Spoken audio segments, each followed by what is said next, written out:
আমরা কালী পুজোর সময় চেতলায় অনেক রকমের কালী দেখি, ছিন্নমস্তা, ডাকাত কালী, রামদেব কালী, বামদেব কালী। এটা হচ্ছে আমাদের বাঁকুড়ায় বনলতা রিসর্টে ঝুলন্ত মা। ঝুলন্ত মা, প্রেজেন্টিং ঝুলন্ত মা।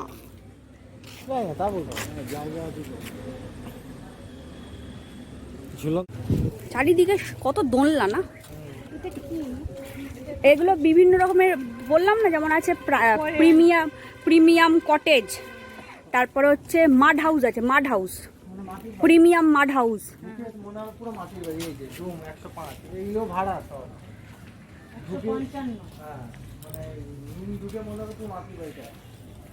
একটা সব সেগ্রিগেশন করা।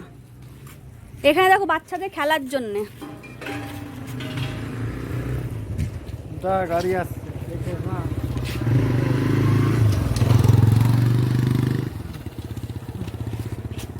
এই যে সুভাষিনী,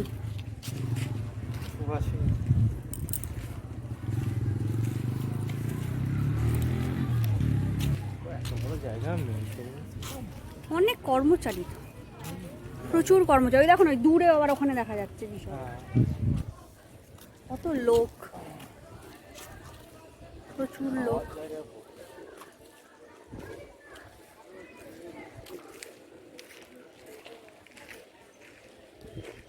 এ দেখো কটেজ,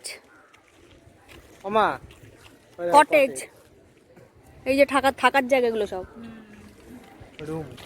চলো এদিক দিয়ে দেখতে পাবে, আসো। ওইগুলোও থাকার জায়গা।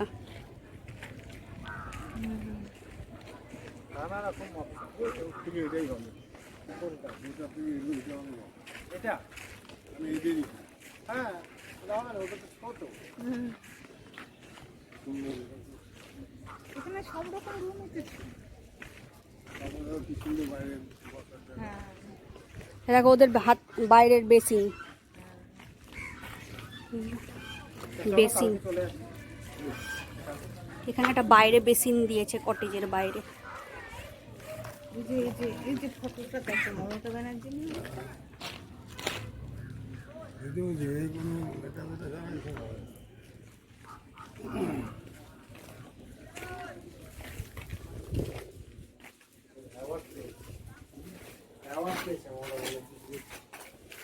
কি বিশাল, ওই দেখো হাঁস, ওই দেখো ওখানে কত হাঁস। ওই দেখো ওখানে সব ঘোড়া আছে, ঘোড়া, উট পাখি। এই দেখো এইটাও কিন্তু থাকার জায়গা, এই মাটির বাড়ি, এটাও থাকার জায়গা। আসো এখান থেকে ঘুরে ঘুরে দেখে দেখে যাই।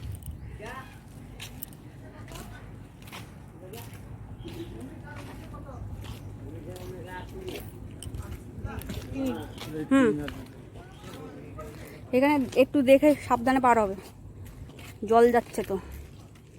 এখানে পার হবে কি করে মানুষে?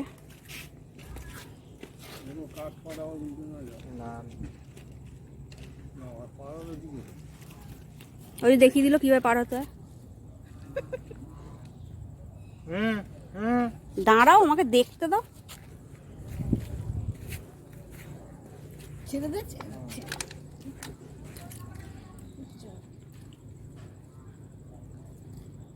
ভাতটা গিয়ে এবার ডাইরেক্ট পাটা এখানে না দিয়ে এখান থেকে এরকম দিতে পারতো। ওটা দেয়নি, ওটা ওই রকম ভাবেই রয়েছে বাড়িটা।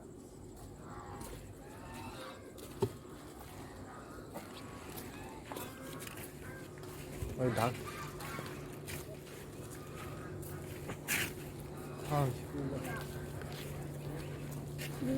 হ্যাঁ হ্যাঁ হ্যাঁ, দেখা যাবে, ওখানে যাওয়া যাবে। চলো না এদিক দিয়ে, চলো না। এই রাস্তা দেখা তো ডগি, কোন দিক দিয়ে যেতে হয়?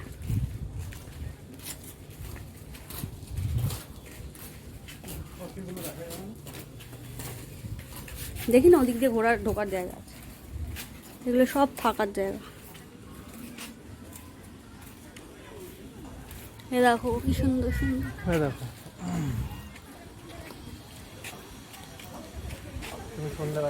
ওই দেখো ঘোড়ার গাড়ি, ওই যে ঘোড়ার গাড়ি।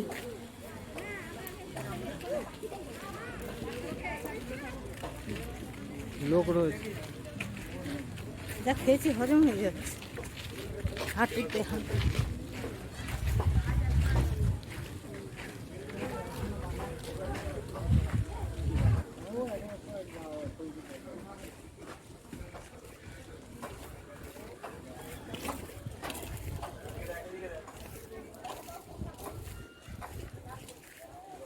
না, এখান দিয়ে তো আর যাওয়ার জায়গা নেই। দেখা যাবে না। এদিকে তো আর যাওয়ার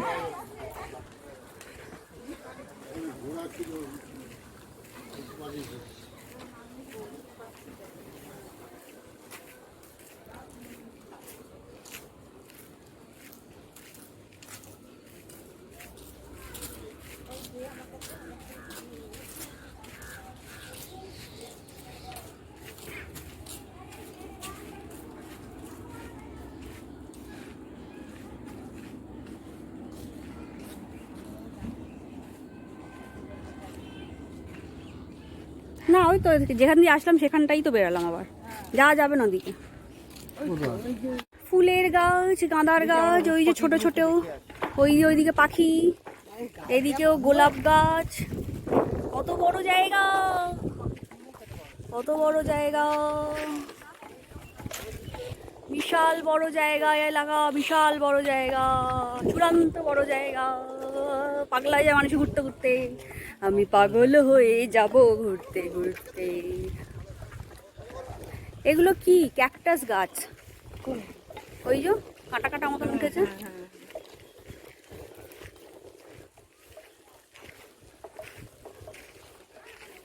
ছাদে বলে একদিন গোটা লাগবে তোমার একে ঘুরতে, বনফুল রিসর্ট ঘুরতে একদিন গোটা লাগবে।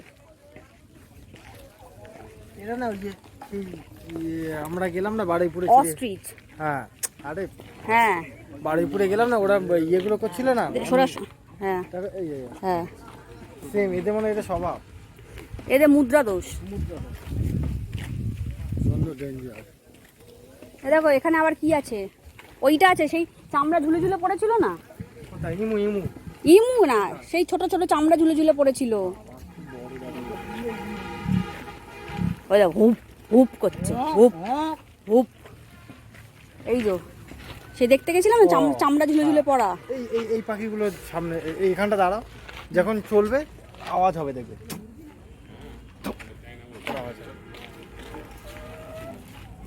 এগুলো কি মুরগি বলে কে জানে।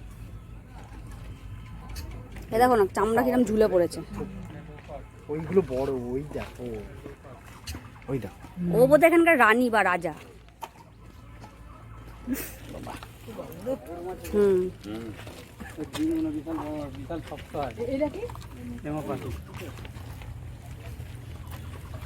এই দেখো গেট থেকে সোজা ডান দিকে পুকুরে মাগুর মাছ পাবেন। এখানে সব ওদের মাগুর মাছ কিনে নিয়ে যায়, ওদের দিয়ে দেবো, মাগুর মাছের ঝোল রান্না করে। এগুলোকে কি বলে কি জানে। লোপাট মনে হয়, হ্যাঁ লোপাটের বন মুরগি। এগুলো বন মুরগি। লোপাট দেবে তোমাকে সপাট কাছে গেলেই। বাবা এগুলো বন মুরগি। চামড়া দেখো না কিরম ঝুলে পড়েছে। মুরগির মাংস এর মাংস খেতে দেয় নাকি তা বাকি? না না, এত দামি, এটা দামি। এর মাংস দিচ্ছে কেটে। এগুলো পুষছে কেন? এগুলো খায় তো সব। এই তো বলছি এখানে খায়নি। হ্যাঁ সব পাবে, কোয়েল পাখির মাংস, উট পাখির ডিম, এই এই মুরগির মাংস, তারপর তোমার কি বলে ওই করকনাথ মুরগির যে মাংস হয় কালো, আমরা যেটা খাই ওটাই কালো মুরগি, সব পাবে। ঘুপ ঘুপ করে আওয়াজ হচ্ছে। এগুলো উপকার আছে এই মাংস। হ্যাঁ তা খাও, পুষ্টি নাও। 10 কেজি কিনে নিয়ে চলো। হ্যাঁ 7 বছরে এখনো পুষ্টি। 10 কেজি কেন, চলো এবার একটা কথা বসতে হবে, সময় ধরে যাচ্ছে। সহেলি, হ্যাঁ তুমি ছাতা নাও, পুরো রোদখানা লাগবে। হ্যাঁ ঘোড়া রে ঘোড়া, ঘোড়া রে ঘোড়া, সাদা ঘোড়া কালো ঘোড়া। কি হয়েছে, হুঙ্কার ছাড়ছো কেন বাবা? তোমাদের কি পছন্দ হচ্ছে না আমরা তোমাদেরকে দেখছি বলে? কি যাতো না, এরম করছো কেন?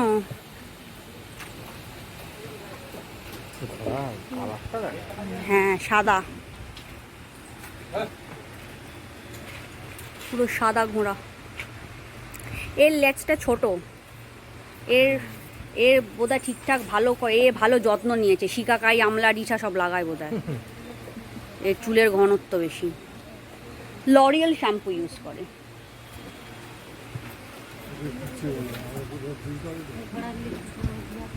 আরে এর অপুষ্টি হয়ে গেছে লেজে।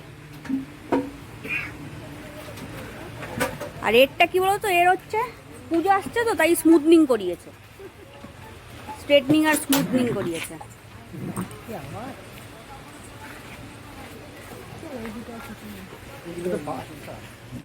তো আপাতত এখানকার কাজকর্ম সমস্ত কিছু শেষ, ঘোরাঘুরি শেষ। আমরা যাচ্ছি এখন আমাদের রিসর্টে ফেরত, কারণ এখানে প্রচুর ঘোরাঘুরি হয়ে গেছে। এত হেঁটেছি, এত ঘুরেছি, খাবার হজম হয়ে যাওয়ার কথা, কিন্তু এখনো পর্যন্ত হজম হয়নি। কারণ এখানে খাবার এত বেশি খেয়েছি, কারণ খুব ভালো সুন্দর খাবার, টেস্ট ওয়াইজ খুবই সুন্দর টেস্ট। সেই জন্য প্রচুর বেশি করে খেয়ে নিয়েছি, যেটা এখনো পর্যন্ত হজম এত হেঁটেও হয়নি। কিন্তু প্রচণ্ড টায়ার্ড লাগছে। আর সেই জন্য ভাবছি যে আর বেশি কিছু ঘুরবো না, কারণ মা বাপিও আছে, ওদেরও একটু রেস্টের দরকার।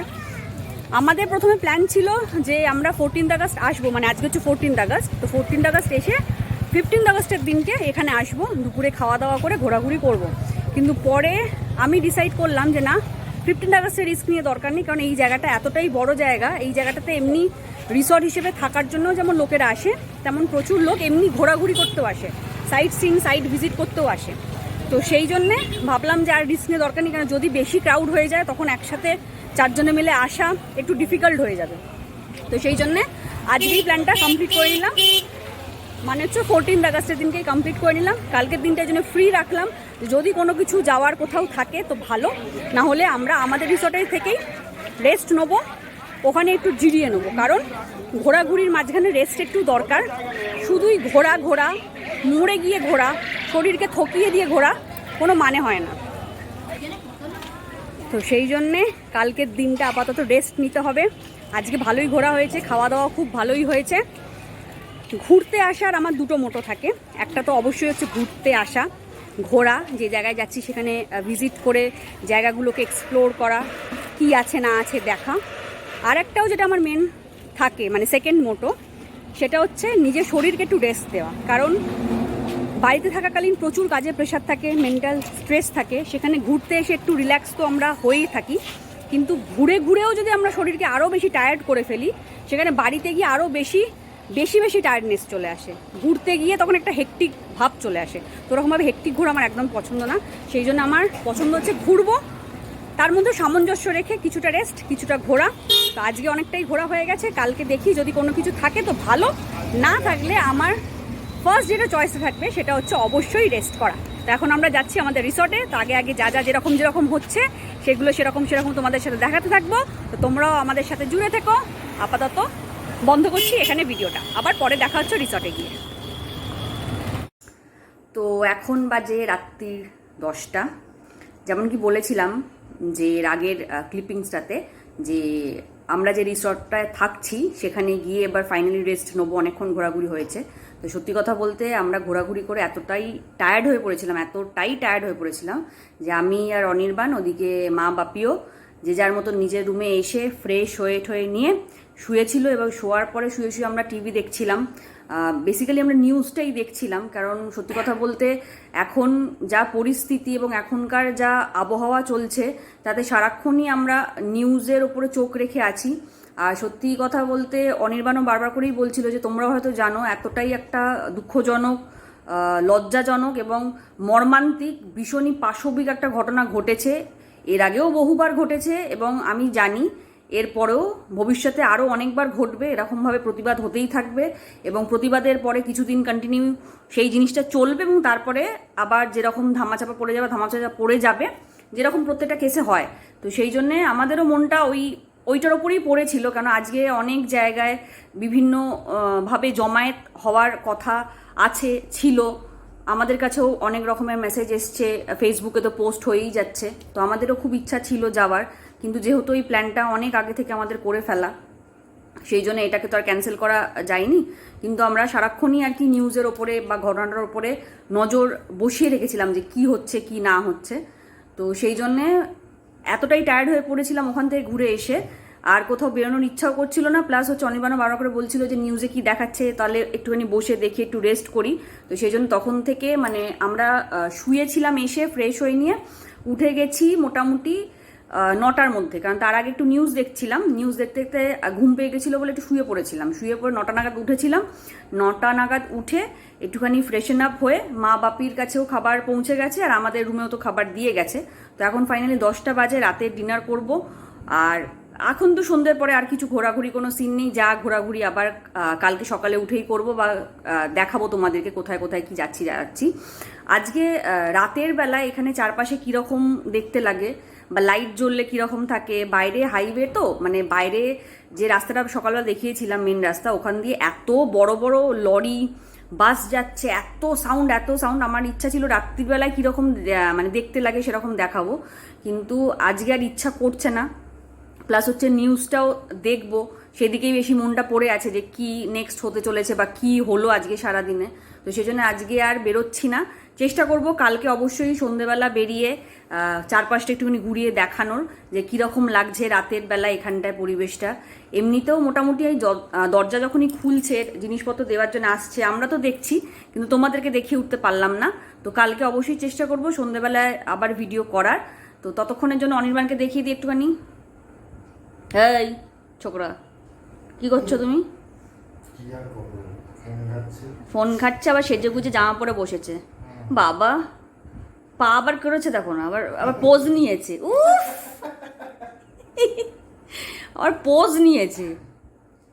আবার বলছে দাঁড়াও, আমি তো স্যান্ডো গেঞ্জিটা পরে আছি, আমি একটুখানি ভালো একটুখানি গেঞ্জি পরে নিয়েছি। কেন? বলছে না, আমাকে তাহলে একটু ভিডিওতে সুন্দর লাগবে বলে এরকম করে পোজ মেরে বসেছে।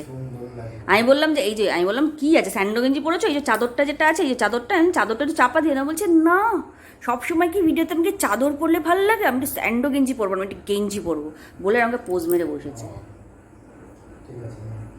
ঠিক আছে নাও, কি তোমাকে তো সমাজ দেখছে, এই সমাজে তোমাকে চেনে, সমাজ ওপর চেনে। আমার থ্রুতে সমাজ তোমাকে একদম ভেতর থেকে চিনছে যে তুমি কি, আসলে তুমি প্রোডাক্টটা কি, ঠিক আছে, কি কি মেটেরিয়াল দিয়ে তৈরি, তোমার প্রোডাক্টটা কি সেটা তোমাকে চিনছে। তোমার আর কিছু বক্তব্য আছে? কেন তোমার জীবনে কোনো বক্তব্য নেই? কেন কি তোমার কি সব ফাঁকা জায়গায় আওয়াজ, কাজের জায়গায় কোনো বক্তব্য নেই? Disgusting element. আমার পায়ে একটা টোপলা মতন ফোসকা পড়েছে মানে কি, জুতোটা নতুন জুতো তার জন্য ঠিক পড়েনি, জুতোটা নরমই, কিন্তু এখানে রাস্তাঘাটে একটু বালি বেশি তো, আর আজকে ঘোরাঘুরির সময় বালিও জুতোর ভেতর ঢুকেছিল। ওই বালির মধ্যে ঘষা খেতে একটা টোপলা মতন ফোসকা পড়েছে। এই ফোসকাটার ওপরে কিছু একটা জোড়াতাপ্পি করতে হবে। বাপিরও পায়ের দেখলাম পায়ে দুখানা ব্যান্ডেজ লাগিয়ে নিয়েছে। বাপিরও একটা জুতো পরে এসছে, নতুন জুতো, মানে পুরনোই, মানে পুরনো মানে কি অনেকদিন আগে কেনা ছিল, ওটা একদমই পড়েনি, তো সেই হিসেবে পুরনো, কিন্তু আজকেই ফার্স্ট টাইম পড়েছে সেই হিসেবে নতুন, তো এই জন্য পায়ে ফোসকা পড়ে গেছে। এবার দুজনেই আমরা আপাতত ইনজিওর। কালকে 15 আগস্টে কী হয় কি না হয় দেখা যাক।